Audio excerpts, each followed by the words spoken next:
العالمين اللهم صل وسلم وبارك على محمد وعلى آل محمد اللهم انفعنا بما علمتنا وعلمنا ما ينفعنا وزدنا علما وبارك لنا في علمنا وارزقنا الإخلاص في القول والعمل كاملا وعلما نافعا لا ينسى وتوفيقا دائما وصحة ويقينا وعافية اللهم افتح لنا كل خير ويسر لنا كل أمور اللهم انصر المجاهدين وارحم المستضعفين ودمر أعداء الدين واطمس على أموالهم آمين يا رب العالمين. Alhamdulillah kaum muslimin rahimakumullah. Kita lanjutkan pengajian hadis dari kitab Sunan At-Tirmidzi dan kita masih membahas hadis-hadis tentang At-Tibbun Nabawi, pengobatan yang diajarkan Nabi sallallahu alaihi wasallam, yaitu pada hadis 2038. Faqala al-muallif rahimahullahu ta'ala wa nafa'ana bihi wa bi'ulumihi fid dharain amin. Bab ma jaa fid dawa, bab tentang obat, wal hassi alaih, dan hasungan terhadap obat. 2038 dari Usamah bin Syariq, dia mengatakan, qalatil a'rabu, berkata orang-orang Arab Badui, ya Rasulullah, wahai Rasulullah, ala natadawa, kenapa kami tidak berobat? Tidakkah kita berobat? Qala, beliau mengatakan, na'am, ya, silahkan, ya ibadallah, wahai hamba-hamba Allah, tadawau, berobatlah kalian. Fa innallaha, karena sesungguhnya Allah itu lam yadha', tidak akan meletakkan da'an, penyakit, illa kecuali wada'alahu, Allah meletakkan untuk penyakit tadi syifaan, akan kesembuhan. Au qala, atau bersabda, dawaan, obat. Illa kecuali da'an wahidan, penyakit yang satu, yang tidak ada obatnya. Qalu, mereka bertanya, ya Rasulullah, wahai Rasulullah, wa ma huwa, apa penyakit tersebut? Qala, beliau mengatakan, al-haram, tua renta. Kaum muslimin rahimani wa rahimakumullah, hadis ini menunjukkan bahwasanya berobat itu adalah sesuatu yang disyariatkan. Jadi Allah menciptakan penyakit tetapi juga menciptakan obat. Nah, sehingga hendaklah kita kalau sakit berobat. Pertanyaannya, apakah perintah berobat ini wajib atau tidak? Jawabannya adalah bahwasanya perintah ini tidak wajib. Hukumnya sunnah, tetapi tidak wajib. Seandainya ada orang tidak mau berobat, tetapi dia mencukupkan diri dengan ruqyah, nggak apa-apa. Karena Rasul Shallallahu Alaihi Wasallam mengajarkan dua macam. Yang satu berobat, makan obat, minum obat. Yang satunya lagi ruqyah, dengan doa-doa, dijampi, atau dibacakan ayat-ayat Quran. Nah, semua itu syariat Nabi Shallallahu Alaihi Wasallam. Karena itu ringkasnya, ketika kita sakit, kita bisa mengambil salah satu dari 3 langkah. Yang pertama, berobat saja. Ini sesuai dalil hadis ini.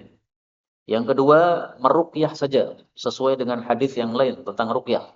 Yang ketiga, kita gabungkan antara keduanya. Ruqyahnya dilakukan, berobat fisiknya juga dilakukan. Dan saya lebih suka melakukan langkah yang ketiga ini, Pak.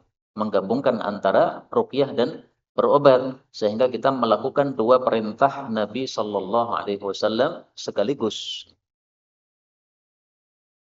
Belum muncul, Pak?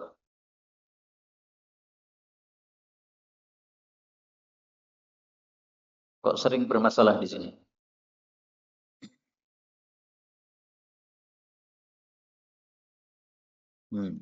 Munculnya malah bangunan aja. Yang paling penting itu sebenarnya tulisannya ini, ya. Sehingga kalau kita tampilkan dalil itu bisa dibaca bersama-sama. Kalau cuma nah, khalas.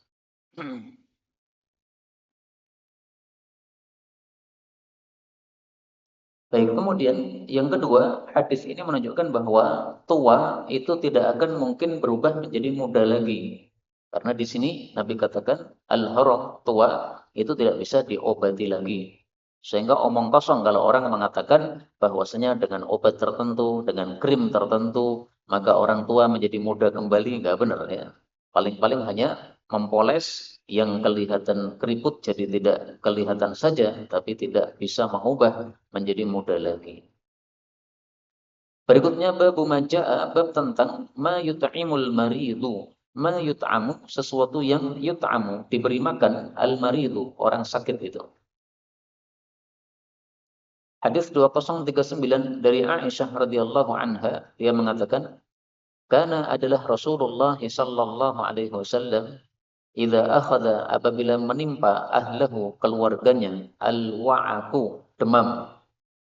Ada yang mengartikan wa'ak itu adalah demam, ada juga yang mengartikan rasa sakit ketika demam. Nah, amara, beliau menyuruh bil hisai, supaya dibuat hisa. Hisa itu kalau bahasa kita adalah jenang. Jadi masakan dari tepung dicampur air, dicampur minyak. Kadang-kadang ditambahi juga dengan manisan. Fasuni'a, lalu jenang itu dibuat. Thumma amarahum, kemudian beliau menyuruh mereka fahasau minhu, lalu mereka minum darinya. Nah, jadi jenang encer, Pak. Jadi jenang tapi cair, nah, sehingga bisa diminum. Wa kana yaqulu, dan adalah beliau itu bersabda, innahu, sesungguhnya jenang cair ini, layartu, sungguh dia itu merehatkan, fuadal hazin, hatinya orang yang sedih, wa yasru, dan melenyapkan, an fuadis saqim, dari hatinya orang sakit, yaitu melenyapkan kesusahan maksudnya. Kama, sebagaimana tasru, melenyapkan, ihdakunna, salah satu dari kalian, al-wasakha, kotoran, bilma'i, dengan air, an wajhiha, dari wajahnya. Hadis ini menunjukkan disyariatkannya kalau sedang sakit, maka orang sakit itu dikasih makanan-makanan yang mudah dicerna. Seperti misalnya hisa, jenang cair. Nah, ini mudah dicerna. Jangan dikasih makanan-makanan yang keras. Karena kalau dikasih makanan-makanan yang keras, dia sudah susah, itu susahnya jadi bertambah-tambah. Tapi kalau dikasih makanan yang lunak, empuk-empuk, nah, maka insya Allah menyehatkan badannya dengan lebih cepat, sehingga sakitnya pun tidak terlalu lama. Kemudian hadis ini derajatnya disahihkan oleh At-Tirmidzi, tetapi saya kasih tanda di sini garis bawah, berarti ini ada yang mendhaifkannya. Nah, mari kita lihat yang mendhaifkannya, kenapa didhaifkan.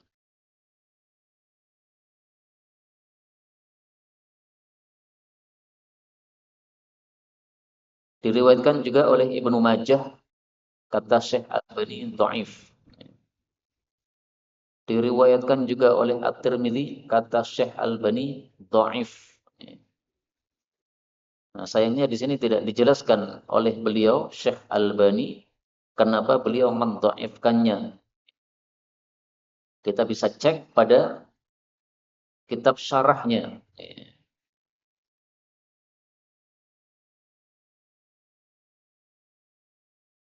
Nah, di sini ada perawi ummihi, ibunya.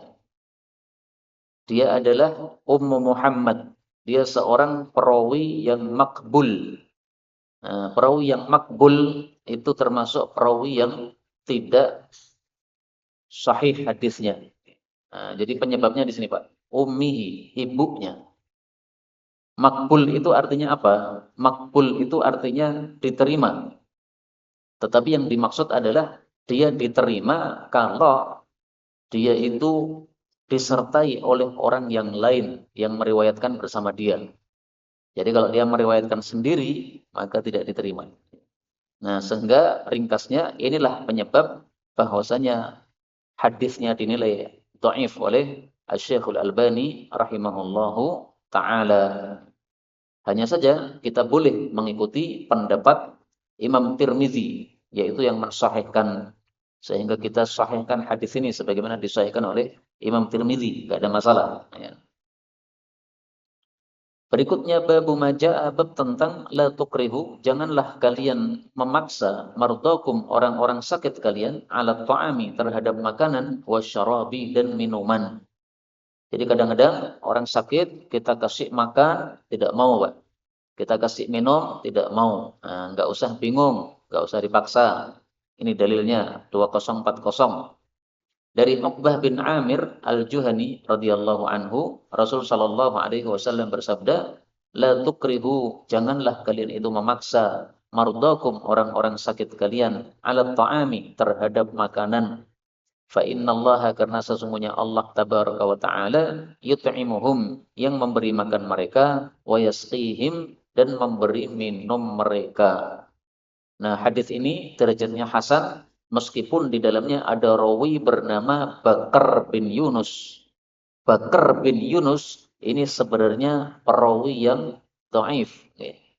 Nah, tetapi maknanya diterima oleh Al-Imam At-Tirmidzi rahimahullahu taala, dan ini sesuai fakta.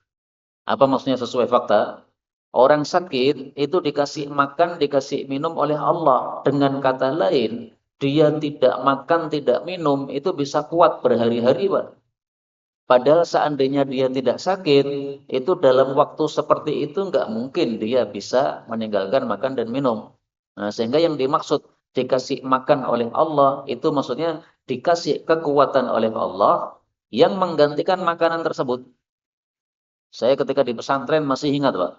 Teman saya dari Bali, orangnya kurus, sakit, kemudian selama sakit nggak mau makan. Kita kasih makanan pagi, cuma ditaruh di samping. Kita kasih makanan siang, taruh di samping. Makanan malam ditaruh di samping. Jadi tertumpuk di situ makanan pagi, siang, malam. Nggak ada yang disentuh sama sekali. Besok harinya juga begitu. Kita kasih makanan, nggak disentuh sama sekali. Jadi 2 hari nggak makan, Pak. Ternyata bisa, masih hidup. Dan sekarang orangnya juga masih hidup. Nah, ternyata nggak menyebabkan kematian. Coba kita nggak sakit, disuruh tidak makan 2 hari. Bisa nggak?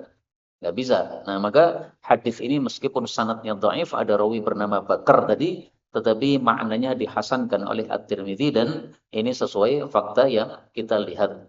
Dan itulah makna yut'imuhum wa yasqihim. Karena itu orang sakit tidak usah dipaksa makan. Yang penting ada sesuatu yang masuk ke dalam tubuhnya meskipun sedikit, itu sudah mencukupi insyaallah taala, tidak harus makan seperti yang kita inginkan. Berikutnya babu ma jaa'a fi, bab tentang al-habbatis sauda, jintan hitam. 2041 dari Abu Hurairah radhiyallahu anhu, bahwasanya Nabi sallallahu alaihi wasallam bersabda, "Alaikum, lazimilah oleh kalian, bihadhil habbatis sauda, memakan jintan hitam ini. Fa inna, karena sesungguhnya, fiha, di dalam jintan hitam ini, syifaan, ada kesembuhan, min kulli da'in, dari setiap penyakit, illa sam, kecuali sam. Wasamu, dan sam itu maksudnya adalah al-mautu, kematian. Nah, maka dua yang tidak bisa diobati, tua renta tidak bisa diobati, haram tadi hadisnya, dan mati tidak bisa diobati, sam ini hadisnya. Kemudian kata-kata ini, syifa, habbatus sauda, mengandung kesembuhan dari setiap penyakit. Ini bukan berarti setiap penyakit cukup diobati satu macam obat, yaitu habbatus sauda. Bukan begitu, Pak. Dan ini tidak sesuai fakta. Karena banyak orang-orang sakit, kemudian dikasih habbatus sauda, toh, ternyata juga nggak sembuh sampai mati, ya kan? Nah, berarti tidak, pemahamannya tidak seperti zahirnya lafal yang kita baca. Karena itu sebagian ulama mengatakan syifa ini maksudnya adalah ba'du syifa, sebagian kesembuhan. Bedakan antara fiha syifaan dengan fiha asyifa. Kalau pakai alif dan lam, fiha syifa, itu berarti cukup satu obat, nggak perlu yang lain. Tapi ketika fiha syifaan pakai tanwin, ya, tidak pakai alif lam di awalnya, nah ini berarti maksudnya sebagian kesembuhan. Nah, maka obatnya tidak bisa satu macam saja. Kamu sakit pusing, habatus sauda tok, sakit gigi, habatus sauda tok, sakit perut, habatus sauda tok, kanker, habatus sauda tok. Enggak bisa gitu, Pak. Habatus sauda itu adalah sebagian dari obat yang diperlukan. Nah, silahkan ditambahi dengan tambahannya selain dari habatus sauda. Nah, sehingga masalah-masalah seperti ini dikembalikan kepada pakarnya. Kalau sakit gigi, habatus sauda, bagaimana cara mengatasinya, memakainya, berapa butir yang diambil, kemudian dimakan atau diteteskan. Nah, semua itu apa? Ada ilmunya, kembalikan kepada pakarnya masing-masing. Ini sama dengan yang dalam Quran. Allah mengatakan tentang madu, fihi shifa'ul linnas. Di dalam madu itu ada kesembuhan untuk manusia. Nah, di sini tidak pakai alif lam, bukan fihi shifa'u, tetapi fihi shifa'un. Nah, berarti maknanya adalah di dalamnya terkandung sebagian kesembuhan untuk manusia. Nah, sehingga madu ditambah yang lain. Karena itu bisa kita campurkan ya, antara madu, kemudian habbatus sauda, kemudian juga air hujan, karena air hujan adalah air yang dibarokai oleh Allah Subhanahu wa taala. Nah, ini perkara-perkara yang berkah kita gabungkan, insya Allah jadi semakin cepat di dalam menyembuhkan penyakit yang diciptakan Allah Subhanahu wa taala. Kemudian beliau di akhir hadis mengatakan wal habbatus sauda, dan habbatus sauda itu nama lainnya adalah asyunis. Nah, syunis ini adalah bahasa non-Arab yang masuk ke dalam bahasa Arab, Pak. Jadi asalnya di bahasa Arab itu nggak kenal istilah syunis, ya. Tapi kemudian istilah ini masuk pada kalangan orang-orang Arab, akhirnya jadi masuk pada bahasa mereka. Dan ini biasa, antara satu bahasa dengan bahasa yang lain saling kemasukan oleh yang lain.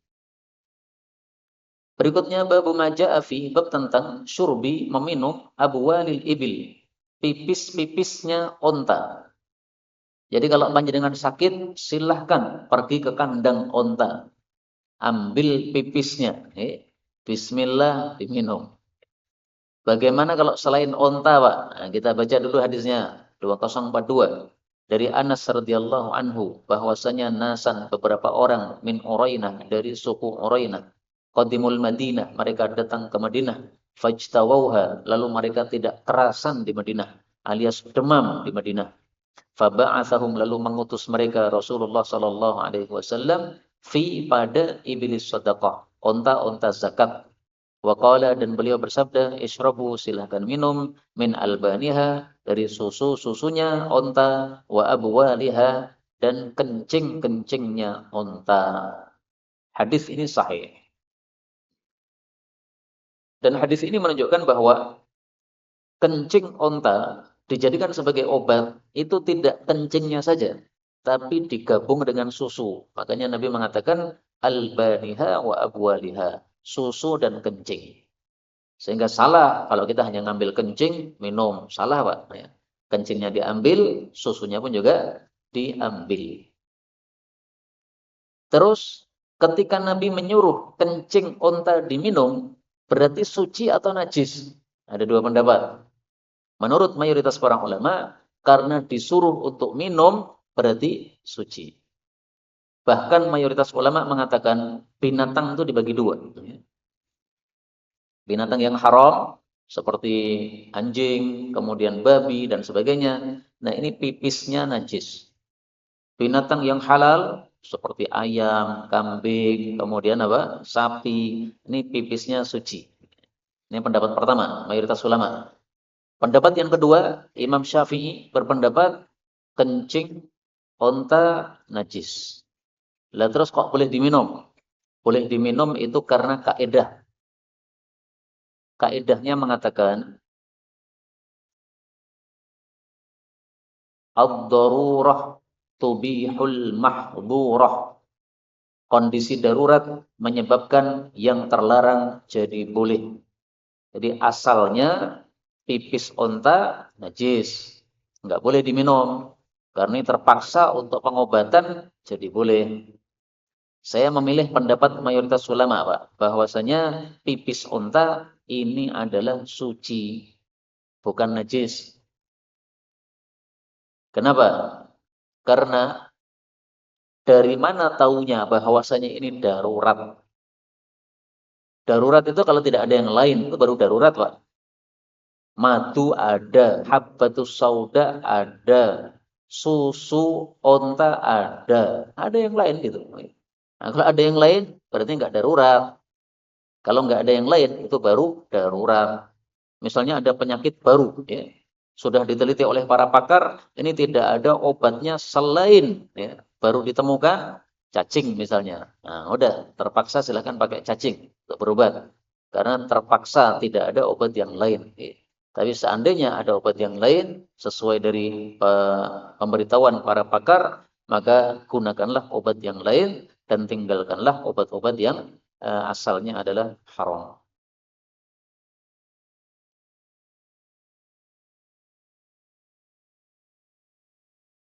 Kemudian selain susu onta, demikian juga susu sapi ini bisa untuk pengobatan, Pak.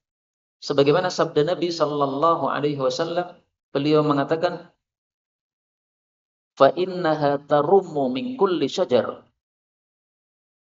Hadis diriwayatkan oleh Imam Empat. Mohon maaf. Diriwayatkan oleh Imam Ahmad.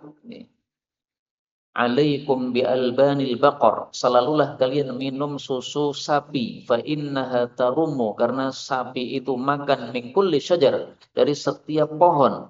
Hadis riwayat Ahmad sahih. Nah, sehingga tidak hanya susu onta saja. Karena kalau harus susu onta, kita tidak menemukan di Indonesia, Pak. Sehingga kita bisa ganti dengan susu sapi. Ya. Nah, pertanyaannya bagaimana dengan kencing sapi? Bagaimana dengan kencing kambing? Jawabnya adalah kencing sapi, kencing kambing itu boleh dijadikan obat apabila dengan syarat nih, terbukti bahwa dia bisa menyembuhkan. Tapi kalau tidak terbukti bahwa dia menyembuhkan, maka jangan diminum. Kenapa? Karena secara hukum asal namanya kencing itu termasuk sesuatu yang buruk. Sementara Allah sudah mengatakan wa yuharrimu alaihimul khaba'ith. Allah mengharamkan atas mereka perkara-perkara yang buruk. Surat Al-A'raf ayat 157. Jadi bedakan antara suci dengan haram. Tidak selalu yang suci itu kemudian halal, tidak. Jadi kencingnya onta suci, kencingnya kambing suci, kencingnya sapi suci. Tapi yang halal untuk diminum adalah kita temukan dalil di sini kencing onta. Kencing kambing kita belum temukan, kencing sapi kita belum temukan. Tapi seandainya ada penelitian, kemudian pakar penelitian mengatakan, ya, bahwa dalam kencing onta, dalam kencing kambing atau kencing sapi ini terkandung obat untuk penyakit ini, sesuai dengan penelitian, silahkan, nggak apa-apa. Tapi selama belum ada bukti bahwasanya itu bisa menyembuhkan, maka jangan dipakai terlebih dahulu. Ya, kembali kepada hukum asalnya kencing. Adapun kencing onta ini sudah terbukti. Terbuktinya dari mana? Dari sabda Nabi. Jadi bukti itu bisa dari wahyu. Karena wahyu tidak mungkin salah. Bisa juga dari penelitian oleh para pakar. Nah, setelah mereka meneliti kemudian menyimpulkan ini bisa untuk penyakit ini. Silahkan seandainya ada. Sampai hari ini saya belum pernah membaca satu penelitian tentang apa pipisnya kambing atau pipisnya sapi. Sehingga jangan diminum. Wallahu a'lam.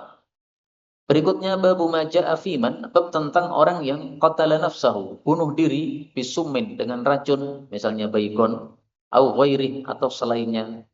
2043 dari Abu Hurairah radhiyallahu anhu. Saya mengira Abu Hurairah itu memarfu'kan hadis ini. Jadi ini perawinya ragu-ragu. Ini hadisnya sabda Nabi atau bukan?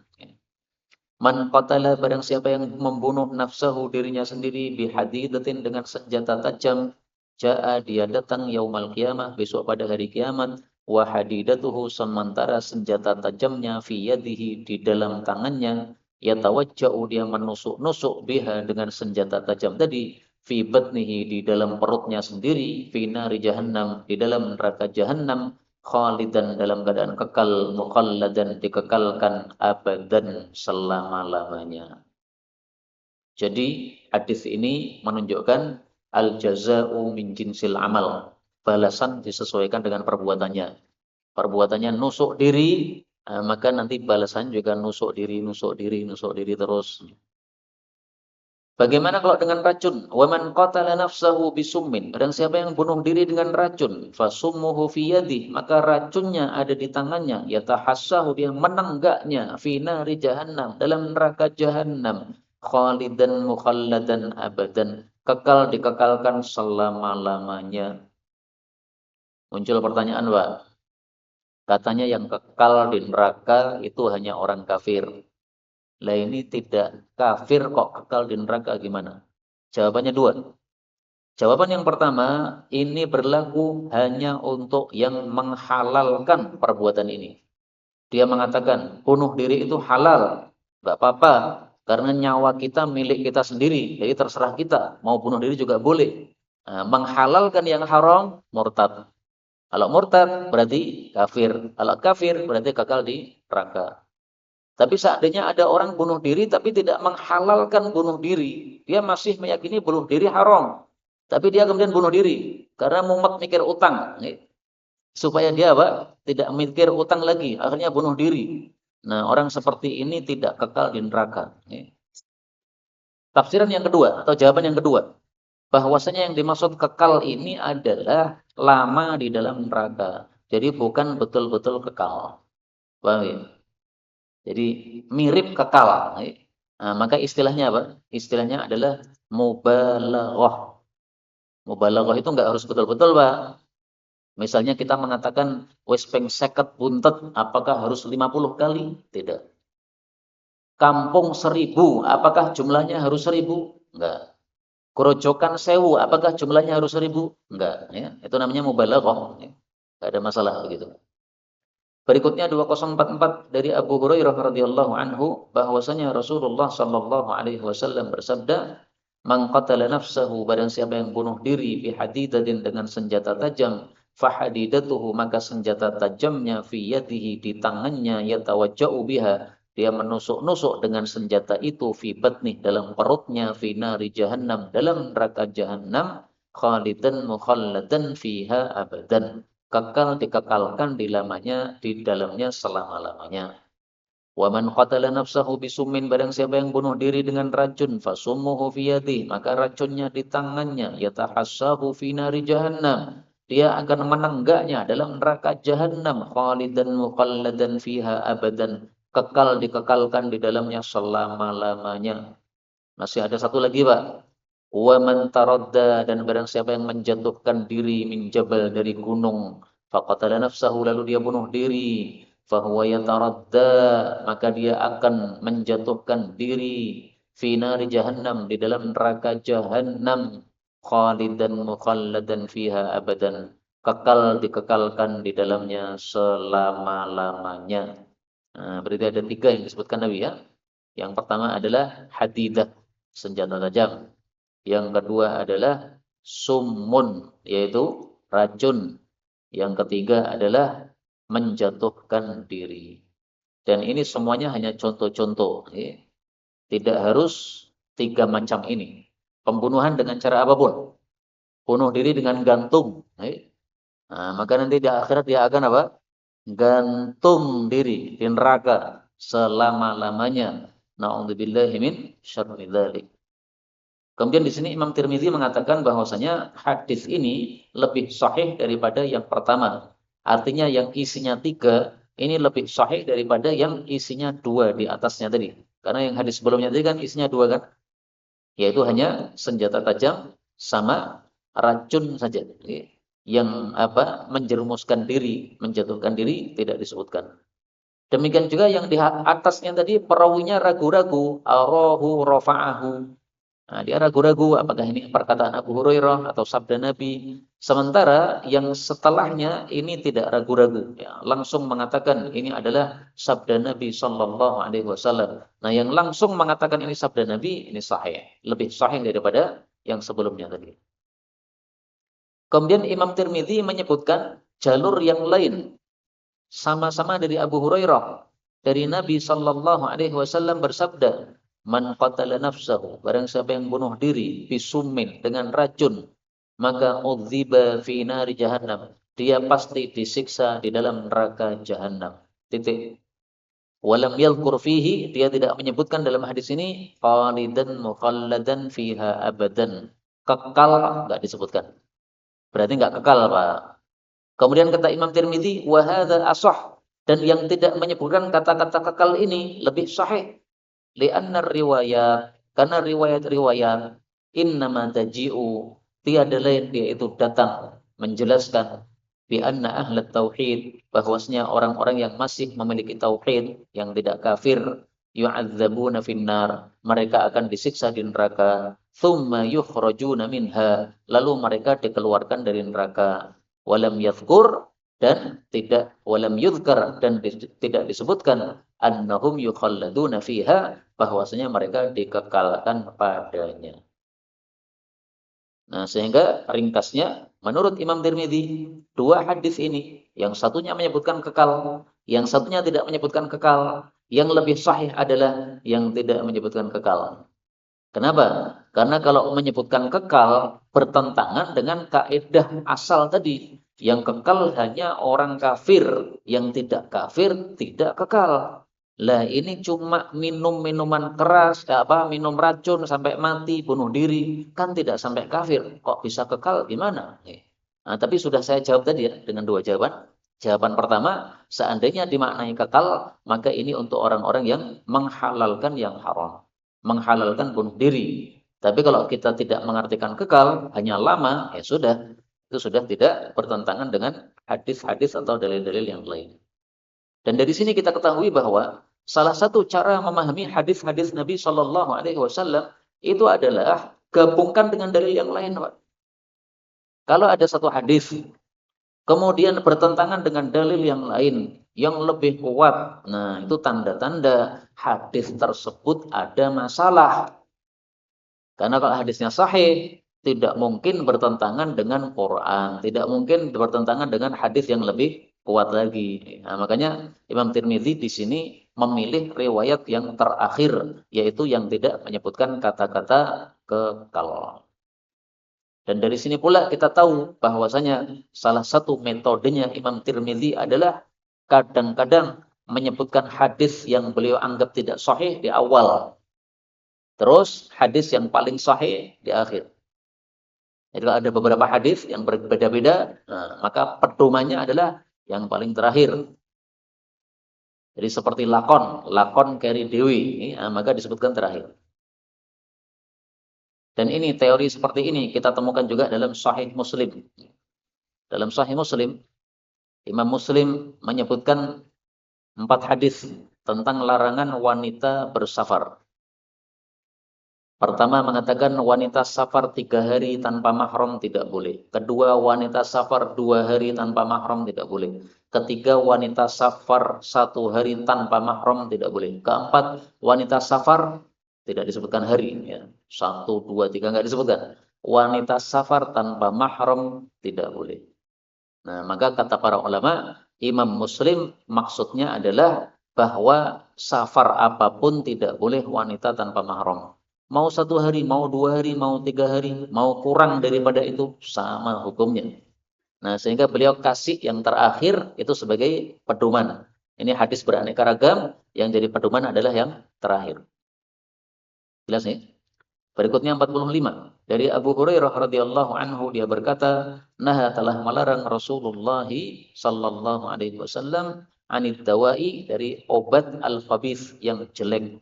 Yakni yang beliau maksud adalah as-summa, racun.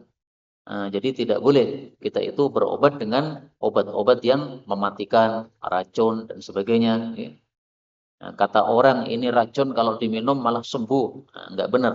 Namanya racun itu adalah termasuk khabith. Khabith itu diharamkan oleh Allah berdasarkan surat Al-A'raf ayat 157, wa yuharrimu alaihimul khaba'ith. Berikutnya bab maja'a fi bab tentang karahiyati makruhnya at-tadawi berobat bil muskir dengan sesuatu yang memabukkan. Yang dimaksud makruh di sini adalah haram. Nah, jadi hati-hati kalau kita membaca Sunan Tirmidzi ya. Kadang-kadang beliau mengatakan makruh tetapi maksudnya adalah al-hurmah yaitu haram. Karena istilahnya ulama dulu menyebut yang haram dengan istilah makruh. Berbeda dengan ulama sekarang ya.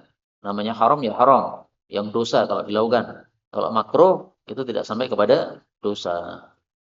2046 dari Alqamah dari Wa'il bahwasanya dia syahidan nabiyya menyaksikan Nabi sallallahu alaihi wasallam.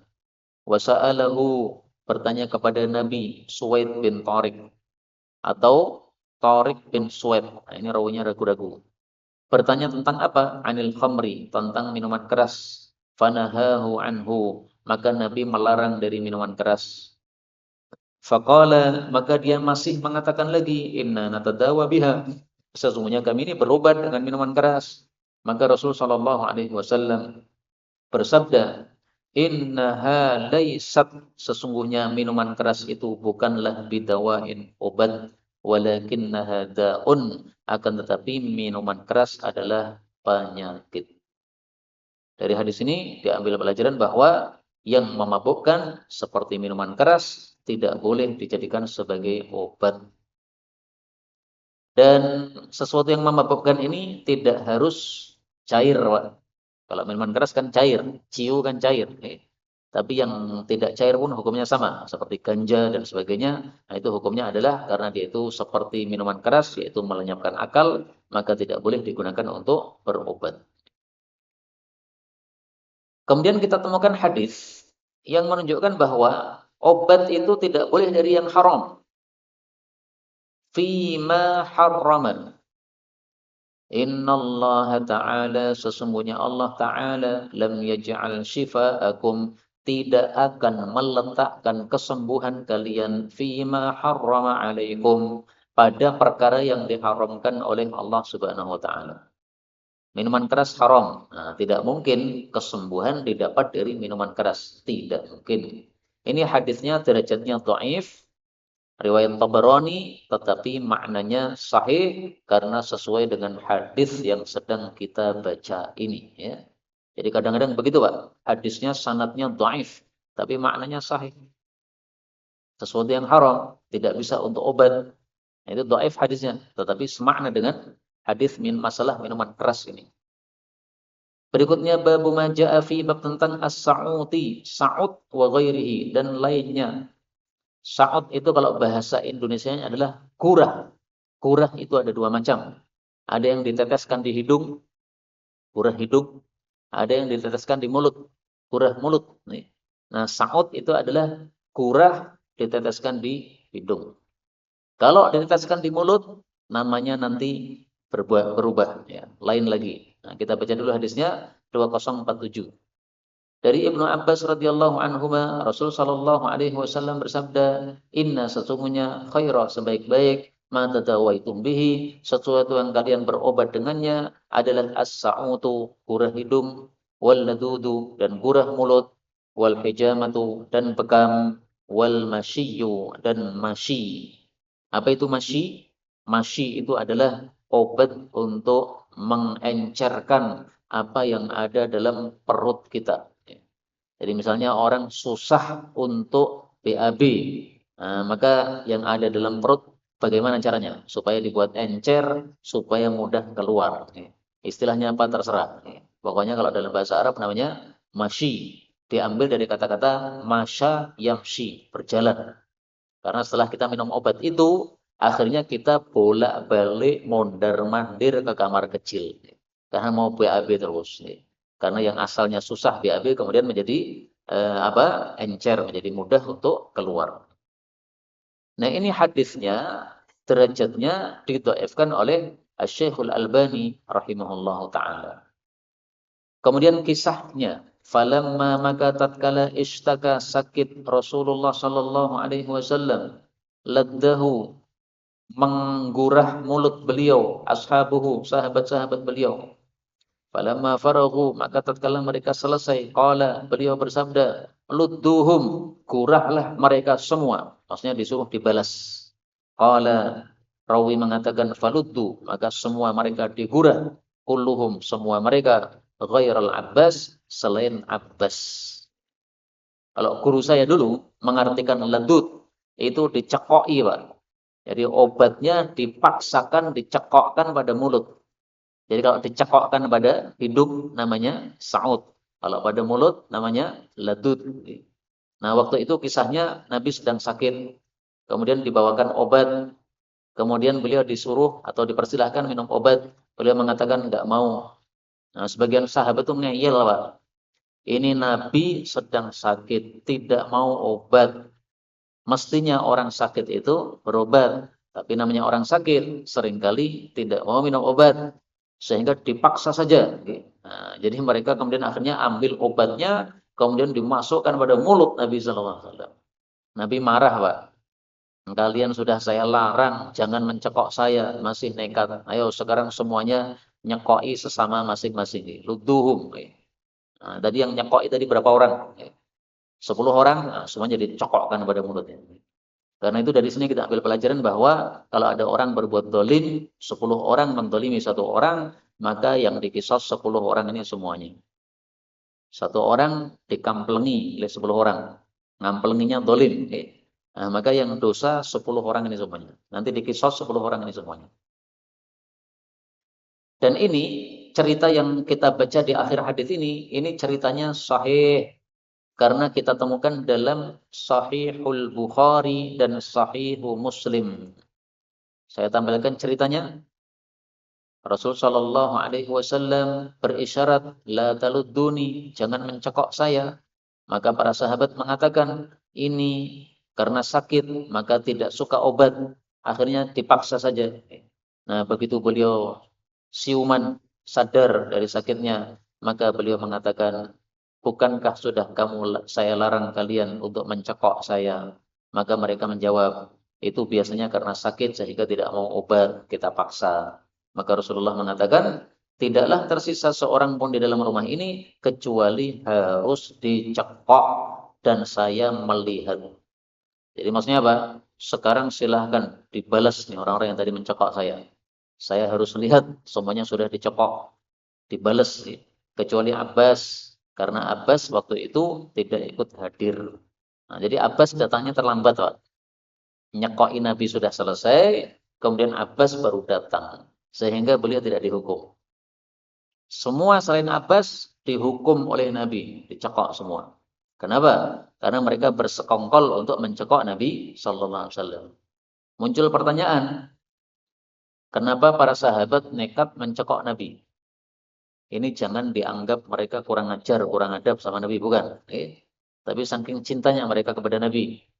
Mereka tidak mau kalau Nabi itu bertambah-tambah sakitnya. Mereka kehilangan Nabi kalau Nabi sampai wafat. Nah, beda dengan orang yang sakit, kemudian orang-orang sekitarnya tidak peduli terhadap dia. Mungkin mereka mengatakan, mati sisan yogen. Nah, tapi kalau kepada Nabi tidak.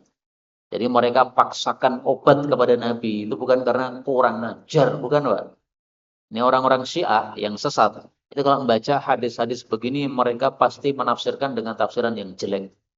Sahabat-sahabat orang-orang yang kurang ajar kepada Nabi. Nabi sakit sudah mengatakan jangan cekok, malah nekat. Nah, itu tafsiran mereka. Kita ahlu sunnah diajari oleh guru-guru kita tidak menafsirkan dengan cara seperti itu. Pokoknya kalau yang dari sahabat, tafsirkan yang baik-baik. Ini kaidah Pak ya? Kaidah. Apapun yang dari sahabat, tafsirkan yang baik-baik. Jangan ditafsiri yang jelek-jelek. Karena mereka adalah orang-orang baik. At-tayyibatu lit-tayyibin. Berikutnya 48. Dari Ibnu Abbas radhiyallahu anhuma, Rasul sallallahu alaihi wasallam bersabda, "Inna khaira ma tadawaitum bihi al-ladud was-sa'ud wal-hijamah wal-mashi." Sama dengan yang di atas. Wa khairu, dan sebaik-baik maktahaltum bihi, apa yang kalian bercela dengannya adalah al-ithmit, cela ithmit. Fa innahu karena sesungguhnya celak ismit itu yajlul basar, menajamkan, menjelaskan pandangan, wa yumbitu sya'ar dan menumbuhkan bulu, maksudnya bulu mata ini ya. Nah, maka sya'ar ya, itu adalah apa? Sya'rul ain, ya, bulunya mata. Bulu mata yang dimaksud ya alis nih, Pak. Nah, jadi kalau kita pakai celak dengan ismit, maka bukan alis, alis di sini gitu. Bulu mata yang di sini nih. Nah, istilahnya itu adalah al-hudbu. Al-hudbu itu adalah bulu mata. Bulu yang ada di kelopak mata kita. Kalau alis kan di atasnya, bukan alis, bukan. Kemudian celah ismit ini adalah dari gunung-gunung yang memang mengandung batu celak. Gunung hitam biasanya diambil bebatuan dari sana, kemudian diremuk, diolah menjadi celak. Itu bisa dilihat dari Google, gampang sekali. Panjenengan tulis dengan bahasa Arab Al-Ifmit. Kalau nggak keluar, tulis Jabalul Ifmit, ya. Gunung eh, celak Ifmit. Ya. Saya pernah lihat waktu itu di Maroko ada gunung-gunung bebatuan celak Ifmit ini. Nah, hadis ini sahih pada bagian kalimat kedua. Adapun kalimat yang pertamanya sama dengan yang tadi, dhaif. Wa kana dan adalah li Rasulillah bagi Rasul sallallahu alaihi wasallam mukhulatun, ada wadah celak yaktahilu biha yang beliau itu bercelak dengannya indan naum sebelum tidur salasan 3 kali fi kulli ainin pada setiap mata. Nah, jadi yang kanan dioles 3 kali. Yang kiri dioles 3 kali. Sehingga adil, kanan kiri 3-3. Adapun hadis yang mengatakan 3 di kanan, 2 di kiri, ini tidak sahih. Ada lagi yang mengatakan 2 di kanan, 2 di kiri, kemudian tengahnya tambah 1 sini. Nah, itu tidak sahih ya. Yang sahih yang ini adalah yaitu 3 kali kanan, 3 kali kiri. Berikutnya babu maja'a fi bab tentang karahiyati makruhnya at-tadawi berobat bil kayyi dengan kai. Kai itu adalah dicoskan besi panas pada tempat yang sakit. Kalau sakitnya sudah sangat parah, diobati apapun nggak mempan. Nah, biasanya orang Arab kemudian membakar besi. Kalau sudah panas, dicoskan di tempat yang sakit. Sakit kulit nggak sembuh-sembuh, kasih salep, salepnya hilang, sakitnya muncul lagi. Udah habis sampai jutaan, nggak sembuh-sembuh, ambil besi, coskan. Nah, seperti itu adalah makruh. 2049 dari Imran bin Husain radhiyallahu anhuma bahwasanya Nabi sallallahu alaihi wasallam naha melarang anil kayyi dari kai. Qala Imran mengatakan faktulina maka kami pun diuji yaitu dengan sakit. Faktawaina lalu kami mengkai. Fama aflahna maka kami tidak beruntung. Wama anjahna dan kami tidak sukses alias sakitnya tetap saja. Ini dalam riwayat yang lain, bacaannya bukan aflahna, tapi alifnya dihapus. Aflahna. Anjahnya juga begitu. Anjahna. Kalau tanpa alif, terjemahnya berubah. Fama aflahna, maka kai tersebut tidak beruntung. Wala anjahna, dan kai tersebut tidak sukses. Tapi kalau tambah alif, kami tidak beruntung, kami tidak sukses. Dua-duanya bacaan yang benar. Bagaimana akan sukses orang yang melanggar Nabi? Nabi sudah melarang, malah dilanggar. Ya enggak bakal sukses. Mau sukses taati Rasulullah sallallahu alaihi wasallam. Sebagaimana Allah mengatakan dalam Al-Qur'an, wa in tuti'uhu tahtadu. Dan apabila kalian mentaati Nabi, maka kalian pasti mendapatkan hidayah. Surat An-Nur ayat 54. Terakhir, Pak. Ini berikutnya sama, ya, tidak usah kita baca. Yang berikutnya itu. Kemudian bab baru. Bab ma jaa'a fi bab tentang ar-rukhsah, keringanan atau kebolehan fi dzalika dalam menggunakan kai tadi. 2050 dari Anas bin Malik radhiyallahu anhu bahwasanya Nabi Shallallahu Alaihi Wasallam mengkai As'ad bin Zurarah minasyaukati, dari sebab duri. Jadi duri masuk dalam tubuhnya, kemudian lukanya nggak sembuh-sembuh Pak.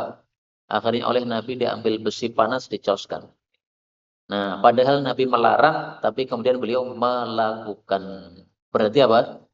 Al-kayyu makruhun. Hukumnya hanya makruh, tidak sampai haram. Jadi teorinya para ulama gitu Pak. Kalau ada hadis yang membolehkan, ada hadis yang melarang, sama-sama sahih. Cara dikompromikan adalah hukumnya berarti makruh. Jadi larangannya tetap sahih, tapi tidak sampai kepada derajat haram, ya, supaya tidak bertentangan dengan hadis yang membolehkan. Makanya para ulama mengatakan al-kayyu akhiru wa huwa akhiru ad-dawa. Kai itu adalah pengobatan terakhir. Panjenengan kalau sudah mencoba bermacam-macam obat, enggak cocok-cocok, nah, baru boleh menggunakan kai. Tapi selama masih ada yang lain, jangan menggunakan kai atau mencos dengan besi yang panas itu. Pertanyaan, apakah menggunakan sinar laser untuk tetak, apakah sama dengan kai ini? Karena kan sama-sama panasnya, Pak. Jadi seperti apa namanya? Kalau saya bayangkan tetak dengan laser itu, saya bayangkan seperti nyolder, Pak. Dan ngeluk apa namanya, ada keluar asapnya. Nah, wallahu alam, tampaknya tidak bisa disamakan. Tampaknya tidak bisa disamakan karena efeknya beda. Kalau apa khitan dengan laser tadi itu malah mudah kering. Nah, berbeda dengan ini adalah semacam atau mirip seperti menyiksa diri sendiri.